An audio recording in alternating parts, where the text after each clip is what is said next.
¿Quieres comentar sobre Leire Díez y la causa que ha pasado de un juzgado a otro? ¿Qué ha ocurrido?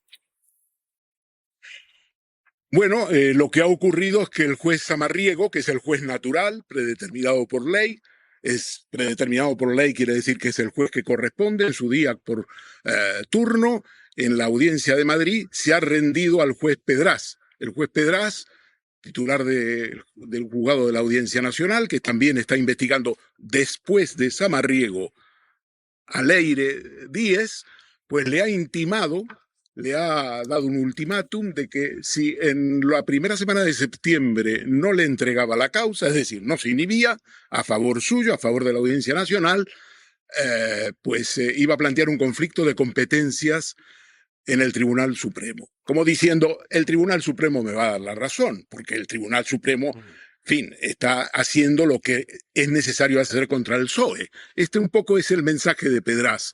Pues el juez Samarriego, fíjate, Gonzalo, un 11 de agosto, día de ayer, día que es inhábil en los tribunales, aunque en instrucción se pueden tomar medidas, por supuesto, pues se molesta y dice, me rindo, te entrego la causa.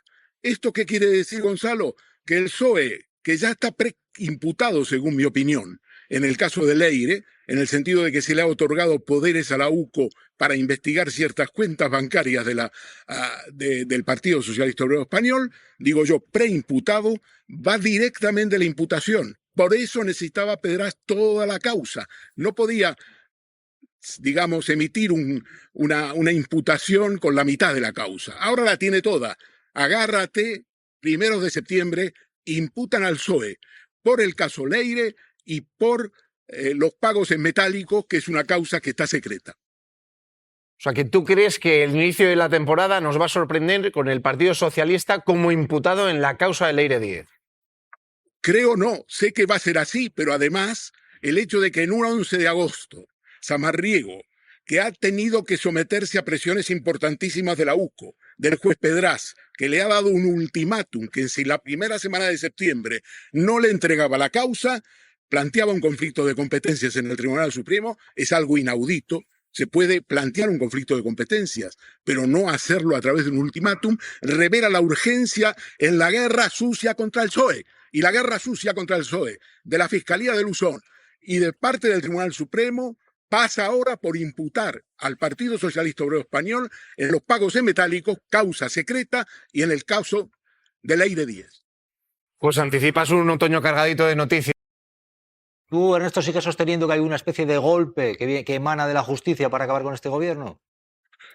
Bueno, es el título de mi libro. Mi libro se va a llamar Estado de Golpe, que refleja cómo en España se está desarrollando una operación golpista que incluye a la policía y a la judicatura desde hace mucho tiempo ya. Espero que este ensayo mío pueda aportar luz. Es empezar a hablar ya de la repercusión de todos los que yo considero como juicios estrictamente políticos. Pero este es el fenómeno que estamos viviendo. Yo no sé, pero vamos, me gustaría, por ejemplo, por empezar por el final, por lo que yo llamo el sudoku Leire, porque no entiendo nada. Es una asociación de gilipollas que en un momento determinado parece que dicen, hombre, nos están atacando por tierra, mar y aire, vamos a hacer un contraataque haciendo un grupo, una trama, para desprestigiar a los jueces. Bueno, no sé cuánto whisky habrían bebido para llegar, eso tenía algún recorrido y como tal puede ser una asociación ilícita. Pero claro, ya empieza uno a leer y se encuentra con el hermano de Sánchez, que no sé qué tiene que ver con esto, se encuentra sorprendentemente con Francisco Martínez, su secretario de Estado del PP, y ya no sé por dónde seguir, porque además yo nunca hago sudokus, ¿no? Pero lo que está en este momento ya apuntando es el paso último. Yo no sé si vamos a traspasar hasta el 30 de junio o si después julio y agosto ya el último paso es ir a por Pedro Sánchez. Los jueces no tienen que andar elucubrando teorías jurídicas, tienen que centrarse sobre los hechos. ¿Cuál es el hecho de Begoña? Que en el año 20, es decir, 4 años antes de que saltara esto, con arreglo al artículo 13 de los estatutos de la Universidad Complutense de 2015, le dieron una cátedra, que también Joaquín lo sabe, ahora en Sevilla, en todas las universidades españolas y en todas las universidades del mundo, con arreglo a los más estrictos criterios del reglamento. Y sin embargo, el señor despeinado, pues resulta que se ha saltado eso por encima, ha dicho esto no es verdad porque lo digo yo, y en definitiva, pues ha conculcado el hecho. Y va a tener que reconocerlo porque el hecho es inamovible. Y eso tampoco se enseña en la escuela judicial. Mire usted, hay una expresión que se utiliza en el derecho procesal, dami factum davotibius. Amén. O sea, porque ahora el latín no se utiliza, ¿no? O sea, tú dame los hechos. Aquí vamos a los hechos. En el caso ya de Leire, pues vamos a ver. ¿Usted habló 3 veces con la directora general de la Guardia Civil? ¿Sí o no? Un hecho. Pero pudieron estar hablando a lo mejor de veraneo o de modas o de problemas familiares. Entonces, no, ustedes hablaron de esto. Ese hay que probarlo, el hecho. Porque a mí el hecho de que la Leire vaya a la Dirección General de la Guardia Civil o no, en principio me parece inocuo. Si hay algo más, incuestionablemente tiene una relevancia penal. Y así podríamos seguir hasta el infinito. Joaquín, ¿qué dices tú? No, yo, a ver, yendo a lo que tú preguntabas en concreto. A ver, la prevaricación es difícil de demostrar y además tenemos que tener cuidado con una cosa también. A ver, lo que no podemos es empezar a decir que cuando un juez está haciendo algo contra los nuestros, queremos cambiar todo el sistema sin pensar en que al cambiar el sistema también nos hacemos daño a nosotros porque algún día limitaremos a un juez de 2 otros. Quiero decir, tú no puedes cambiar la ley cuando nos interesa políticamente a la izquierda, ni debería hacerlo a la derecha. Entonces, el juez instructor tiene que ser una persona totalmente independiente. Totalmente. ¿Por qué? Porque la instrucción es cuando está recogiendo pruebas. Tiene que recoger todas las pruebas del mundo. Mucho cuidado con que intentemos ponerle pegas y muchos obstáculos al juez instructor. ¿Por qué? Pues porque al final eso se va a utilizar para que en los casos que a la derecha no le interese, casos de corrupción, se pongan pegas para que un determinado juez no recoja las pruebas que tiene que coger.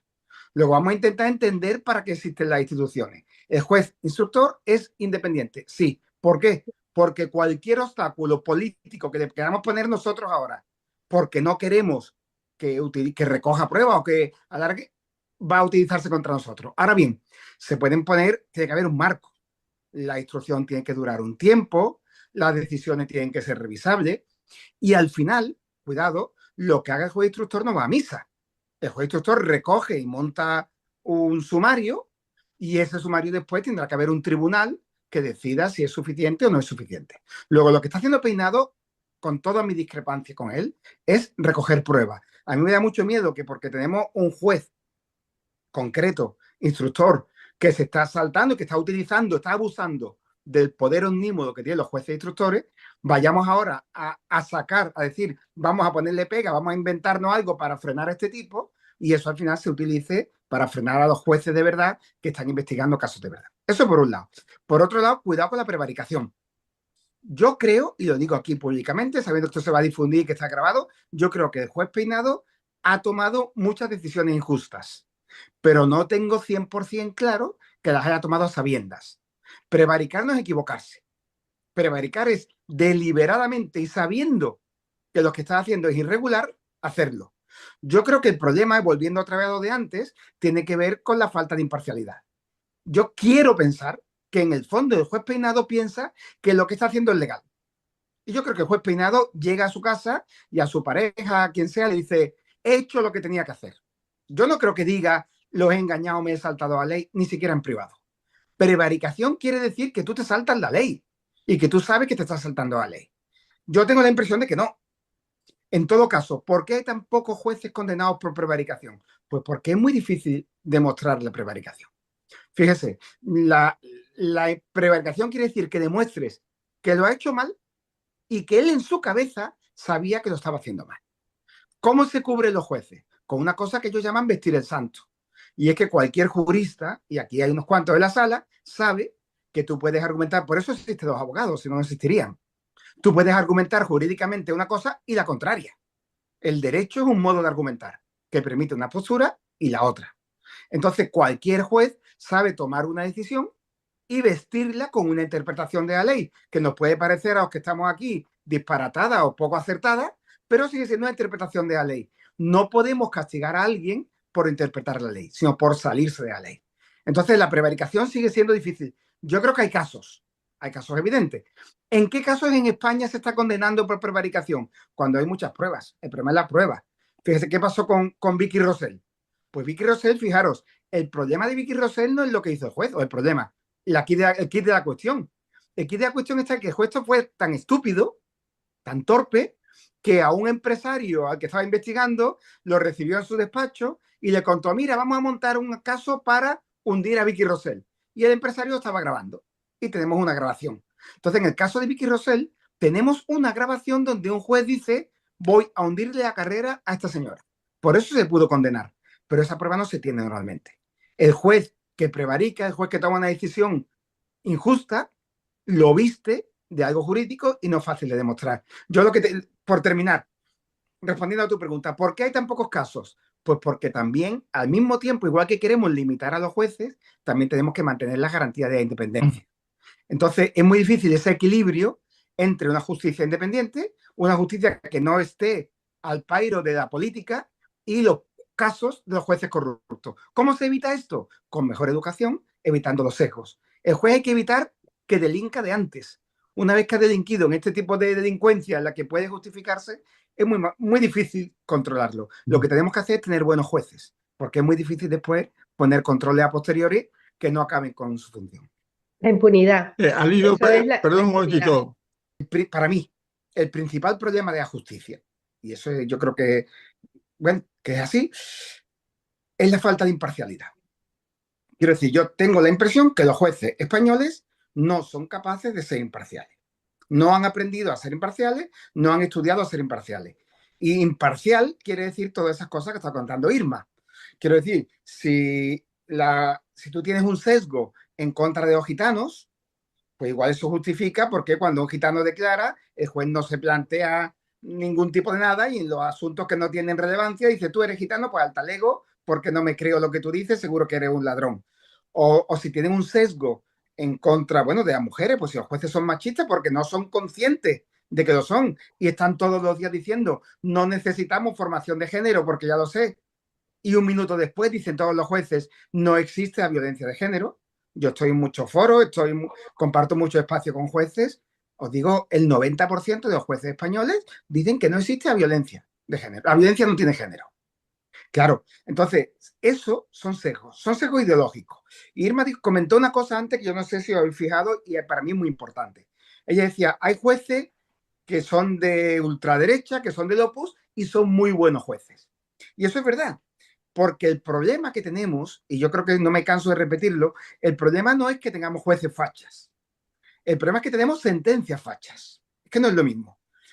Porque los jueces no son capaces de dejar su ideología fuera de su sentencia.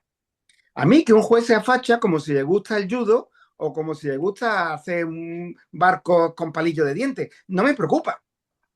Lo que me preocupa es que el juez, facha o no facha, o católico o machista, o todas esas cosas, lo deja caer en su sentencia. Entonces, el problema que tenemos en España es un problema de falta de imparcialidad. El juez que es de derecha dicta sentencias de derecha, el juez que es machista dicta sentencias machistas, el juez que odia a los pobres dicta sentencias porofóbicas, el juez que tiene miedo a la política, que quiere medrar, dicta sentencias politizadas y lawfare y todas estas cosas.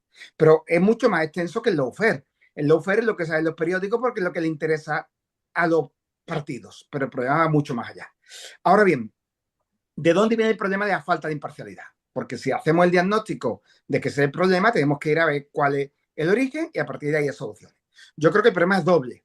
El problema tiene que ver, para mí, a mí entender, con el modo de formación de los jueces, cómo se convierte uno en juez en España, cómo llega una persona a ser juez, Y segundo, tiene que ver con los controles internos. Es decir, hay un problema de origen y un problema de desempeño. El problema de origen, cómo te convierte en juez, tiene que ver, lo sabéis todos, con las oposiciones, unas oposiciones memorísticas, donde tienes que tener un preparador, que tu preparador te introduce ya, en cierto modo, en la carrera judicial, etcétera, etcétera. Todo ese proceso, evidentemente, hay que cambiarlo. No se puede seguir con ese modelo de oposiciones, con un año en la escuela judicial. Yo he tenido compañeros que eran profesores en la escuela judicial que han dimitido porque no podían dar clases, porque los jueces de la escuela judicial le decían, profesores de derechos fundamentales, me dan igual los derechos fundamentales, me da igual Estrasburgo, y tú no me vas a suspender porque yo he aprobado la oposición. Y no suspenden a nadie de la escuela judicial, aunque diga la barbaridad más grande del profesor. Y los profesores de la escuela judicial no soportan estar en la escuela, porque es el peor alumnado que te puede tocar jamás. Y son los jueces que están empezando. Entonces tenemos un problema con esa oposición como modo de acceso sin el mecanismo de control. Y tenemos un problema de control. El Consejo General del Poder Judicial, toda la comisión disciplinaria, el instructor de la acción disciplinaria, todo el mecanismo no funciona. Es un mecanismo corporativista que cuando eventualmente llegan a sancionar a un juez, lo sancionan con sanciones ridículas. Hubo un juez en Palencia que había dictado casi 200 sentencias en asuntos en los que la procuradora era su mujer. Y lo castigaron, creo que eran 20 días sin sueldo. Eso es un disparate. Usted no puede estar dictando durante años sentencias donde una de las partes es su mujer. D'un dels alts comandaments de la UCO i del fiscal anticorrupció. Bé, Ernesto, primer de tot, li ha sorprès que ara s'obri aquesta hipòtesi, que sembla ser que fins i tot hi ha algunes proves, de que la periodista Patricia López era una confident de la Guàrdia Civil? Bueno, no cabe la menor duda que es una sorpresa, es una noticia de la misma manera que le afecta a usted, a todos los que somos periodistas nos afecta porque es, digamos, es el reverso de la cara que ella tenía. Ella tenía, digamos, se caracterizaba por hacer investigaciones de carácter periodístico, que eran anti-establishment, para decirlo de manera genérica. Trabajaba además en medios progresistas, público, luego el diario Red, y de ese punto de vista es se te revela una cara que no conocías, y no cabe duda que es una sorpresa. Yo se lo dije la semana pasada. Sí, señor. Lo tratamos con mucha delicadesa el tema. Sí, però vostè, perdoni, quan m'ho va apuntar, poc m'esperava que el gir de guió de 180 graus seria que la periodista que va morir fa mes i mig, Patricia López, fos confident de la Guàrdia Civil. Bueno, no me acuerdo exactamente qué es lo que yo dije. No, això no va dir. Vostè va dir que hi havia uns àudios que serien un impacte de Patricia López. Vostè va dir, sortiran a la llum uns àudios de Patricia López que portaran cua. Però clar, resulta que aquests àudios, entre d'altres, és ella parlant amb la Guàrdia Civil i fent de confident. Sí, yo creo que le dije que ella había hablado con gente de la Guàrdia Civil. Sí, però clar, fins i tot gravacions amb la Guàrdia Civil i fent de confident, pues certament, pues, a veure, què vol que li digui? Bueno, quizás no quería yo, digamos, decirlo abiertamente. Ya. No me correspondía a mí, yo tengo información sobre ello, y no solamente de información que ha expuesto hoy Leire en el programa de la mañana, el Mon Arracú. Tenía información de otras personas que me habían dicho que efectivamente a partir del verano del 2025 Leire había comentado con varias personas que había colaborado con la Guardia Civil, que había cobrado por informaciones que transmitió la Guardia Civil, y que esas personas me han transmitido que esas informaciones que ella transmitió fueron luego utilizadas contra gente que era de su entorno. En otros términos, que ella de alguna manera acusó a sus contactos en la Guardia Civil de haberla convertido a ella en objetivo. Sí. Sería esa un poco la figura. Y que en función de eso, pues ha dejado esos audios y esos mensajes que van a salir y que ya han sido aportados esta mañana, una parte de ellos, al juzgado 9 de Madrid, que investiga investiga la actividad de Leire y de Santos Cerdán en relación a las actividades que ella quería denunciar sobre, de alguna manera, investigaciones ilegales de la Guardia Civil. Entonces, eso ha sido aportado esta mañana. La semana que viene van a aportar también en otro procedimiento, yo creo que es otro procedimiento, una serie de audios que implican a gente de la Fiscalía, a fiscales miembros de la Fiscalía Anticorrupción, en particular a José Grinda, en manipulaciones, en operaciones de manipulación en los procedimientos en los cuales estaban inmersos. Algunos de esos testimonios los he escuchado y son francamente, me impresionan. Me impresionan por la duplicidad, el cinismo, en fin. ¿De quién? ¿De Patricia López? Esas también son de Patricia López. Con otros miembros de la fiscal que forman parte de un chat. No, veig que Patricia López ens deixarà sorpresos a tots. Li volia comentar que avui, com deia vostè, Leire Díaz ha estat als micròfons de RAC1, al món a RAC1, no, amb l'excusa del secret de sumari pràcticament no ha respost amb claretat a moltes de les preguntes. Sí que ella ha apuntat que tot això està orquestrat amb l'objectiu de les clavegueres de l'Estat per fer caure Pedro Sánchez. No sé què en pensa vostè al respecte.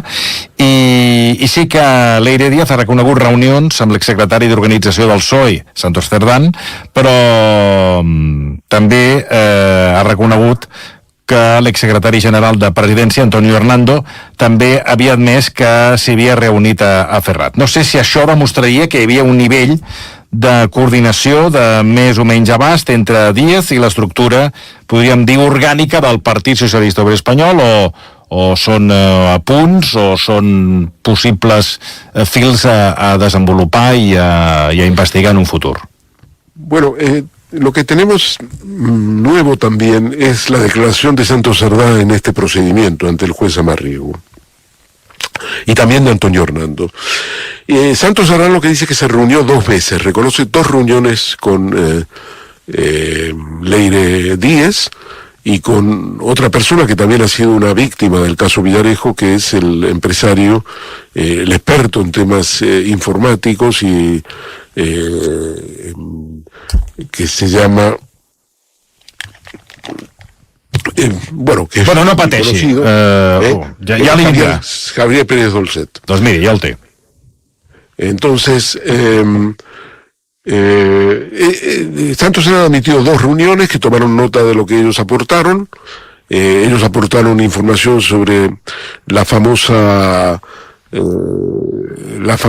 orientación de la policía y de la Guardia Civil a involucrar a Pedro Sánchez en los temas de las saunas de su suegro, y que esas informaciones pues el Partido Socialista las utilizó en un procedimiento, hizo una denuncia en un juzgado. Esto fue en el año 2024. Yo creo que hay un intento de la Guardia Civil, un intento de convertir a Leire en una especie de